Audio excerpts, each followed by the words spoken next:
अरे आंचल, ये इशिका बहू कहाँ है? इसे बुलाकर लेकर आ, सभी मेहमान इंतजार कर रहे हैं, कब से बुआ जी उसे बुला रही हैं। माँ जी, अब वो कमरे से नहीं आएगी। क्या हुआ बहू, फिर से कोई बात हो गई है क्या?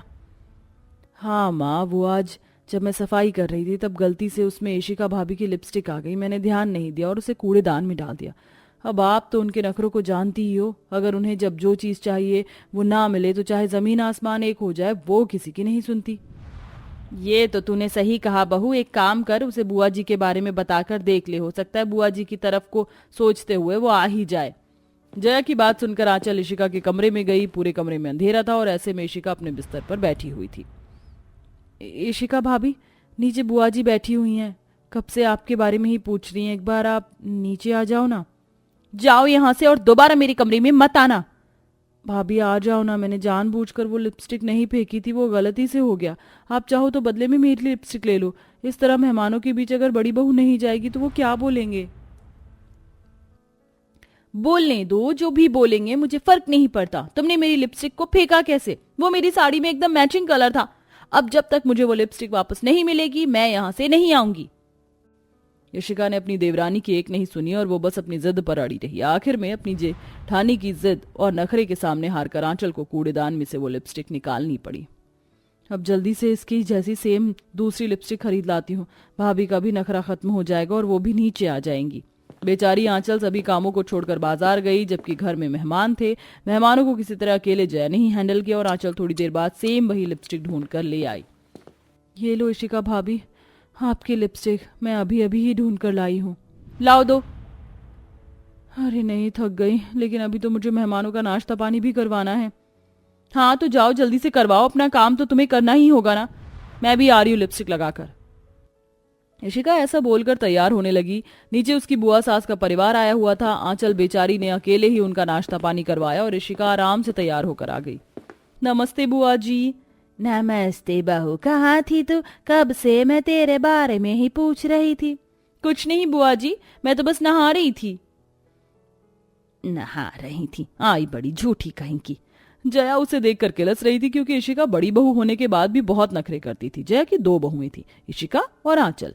इशिका घर की बड़ी बहू थी, लेकिन वो अमीर घराने से आई थी, तो उससे परिवार को संभालना और एक एक जिम्मेदारी उठाना नहीं आता था।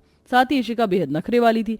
वहीं आंचल उसकी देवरानी थी, जो कि गरीब परिवार से एक जिम्मेदार लड़की थी। वो कभी किसी चीज के लिए नखरे नहीं दिखाती थी, बल्कि अपनी जेठानी के नखरे भी अपने परिवार में शांति बनाए रखने के लिए उठा लेती थी।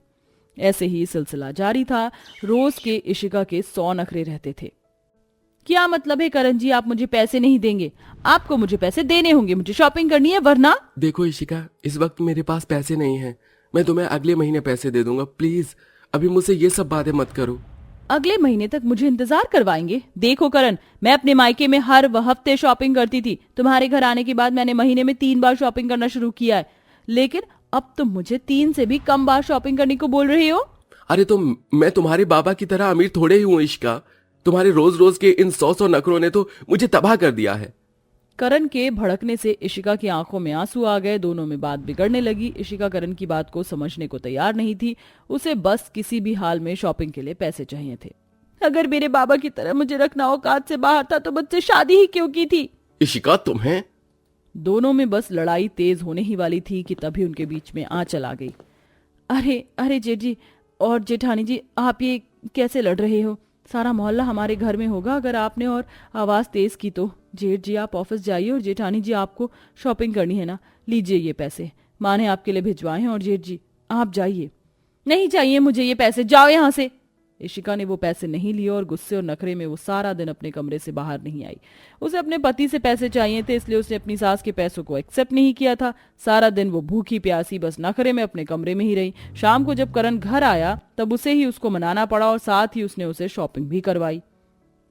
हाँ चल बहू, ये इशिका बहू तो बड़े नखरे वाली है। चाहे जो भी हो, अगर उसका कहा नहीं माना तो घर में कभी शांति नहीं रह सकती। देखा ना तूने आज भी क्या हुआ। मेरे करण के पास पैसे नहीं थे, लेकिन तब भी वो महारानी शॉपिंग को जाकर ही मानी। कोई बात नहीं है माँ, वो अमीर घराने से है ना, तो ऐसा हो जाता है। और अगर हमें घर में खुशहाली बनाए रखनी है तो यही बेहतर है कि उनकी सभी ख्वाहिशों को पूरा कर दिया जाए। आंचल और जया दोनों ऐसे ही बैठकर बातें कर रही थीं। बेचारी सास बहू जब ज्यादा ही इशिका के नखरों से परेशान आ जाती थी तो एक दूसरे से बात करके ही अपना मन समझा लेती थी, लेकिन वक्त के साथ साथ इशिका के नखरे बढ़ने पर ही थे। भाभी, आप अगर रसोई में आ ही गई हो तो मुझे आटे के लिए थोड़ा और पानी दे दो। क्या कहा? पानी दूं? आंचल, मैंने अभी आज ही सैलून से अपने नाखून करवाए हैं, मैं अभी पानी वगैरह नहीं दूंगी। और हाँ, एक और बात, मैं यहाँ नौकरी बजाने नहीं बल्कि सिर्फ अपने लिए हनी लेने आई थी। अच्छा, आटा मलने के बाद मुझे एक पराठा बनाकर दे देना, मन कर रहा है। इशिका ऐसे बोलकर अपने कमरे में ही चली गई। वो बेचारी अपनी जेठानी को कुछ नहीं बोल पाती थी, जबकि इशिका बच्चों की तरह नखरे करके अपनी सभी जिद मनवा ही लेती थी, लेकिन उसकी इस आदत से सभी को परेशानी थी। आंचल का पति मोहित भी ये सब कुछ देखता था, लेकिन बस चुप रह जाता था। ऐसे ही दिन बीत रहे थे कि एक दिन उसने आंचल को रसोई में देखा। अक्सर वो उसे रसोई में ही मिलती थी। मोहित आंचल के पास आ गया। क्या बना रही हो आंचल? कुछ नहीं, बस वो जेठानी जी का खीर खाने का मन हो रहा था तो वही बना रही हूँ। ये सुनते ही मोहित का मूड खराब हो गया और वो आंचल से बोला, उनका मन था तो उन्हें ही बनानी चाहिए थी ना। तुम क्या घर में काम कम देखती हो जो बेकार के कामों में भी लग जाती हो? अरे मोहित जी, आप तो जानते हो अगर मैंने खीर नहीं बनाई तो जेठानी जी के नखरे। इतना सुनते ही मोहित को गुस्सा आ गया और वो हाथ पकड़कर आंचल को रसोई से ले आया। बाहर सोफे पर इशिका बैठी हुई थी। तुम क्यों किसी के बारे में सोचती हो? कोई अगर नखरे दिखाता भी है तो तुम क्यों उस पर ध्यान देती हो? तुम क्या अकेली पिसने के लिए हो? अब तुम्हें मैं मना कर रहा हूं, अगर किसी के भी दबाव में आकर या नखरों की वजह से तुमने अपने रोज के कामों से एक काम भी ज्यादा किया तो फिर तुम्हें मेरा नखरा उठाना होगा। मोहित ने ये सब जानबूझकर तेज आवाज में बोला। उनकी आवाज को सुनकर इशिका एटीट्यूड से भरकर बोली, क्या बात है देवर जी, बात मेरी करनी है तो सामने से कीजिए, ऐसे दब्बुओं की तरह नहीं। जाओ भाभी, मुझे आपसे बहस नहीं करनी है। क्या मतलब है कि मुझसे बात नहीं करनी है? मेरे बारे में आपको बात करनी है लेकिन मुझसे नहीं। ये क्या बात हुई? हिम्मत है तो जो बोलना है मुंह पर बोलिए। अरे अरे भाभी, वो कुछ नहीं। बस करो आंचल। भाभी जी अगर सुनना चाहती हो तो सुनो। मेरी पत्नी फालतू नहीं है जो सारा दिन पागलों की तरह काम करती रहे। आप इस घर की बड़ी बहू हो, अपनी जिम्मेदारियों को समझो। आप मुझे सिखाएंगे कि मुझे करना क्या है? मैं सिंघानिया परिवार की इकलौती बेटी हूँ, ऐसे एरो गैरो की बात नहीं सुनती। इशिका की बात सुनकर मोहित का पारा चढ़ गया। क्या कहा आपने? क्या कहा? मैं एरा कह रहा हूं? बोलिए। मोहित इशिका पर भड़कने लगा। आवाज सुनकर कमरे से इशिका का पति करण भी निकल आया और मोहित को संभालने लगा। मोहित का गुस्सा पहली बार फटा था। उस वक्त तो इशिका ने जाहिर नहीं किया, लेकिन वो उससे डर गई थी। उस दिन तो किसी तरह बात को संभाल लिया गया, लेकिन फिर कभी उस दिन के बाद से इशिका ने नखरे नहीं दिखाए। अगर वो दिखाती भी थी तो मोहित का गुस्सा उसे याद आ जाता था। अब वो आंचल के साथ घर के काम भी करवाती थी और अब सब कुछ ठीक हो चुका था। तो ये थी हमारी 100 नखरे वाली घमंडी जेठानी। क्या आप भी ऐसी 100 नखरे वाली पापा की परी या माँ के लाल को जानते हो जो अपने घर में 100 नखरे दिखाते हो? कमेंट करके अपना जवाब जरूर दें।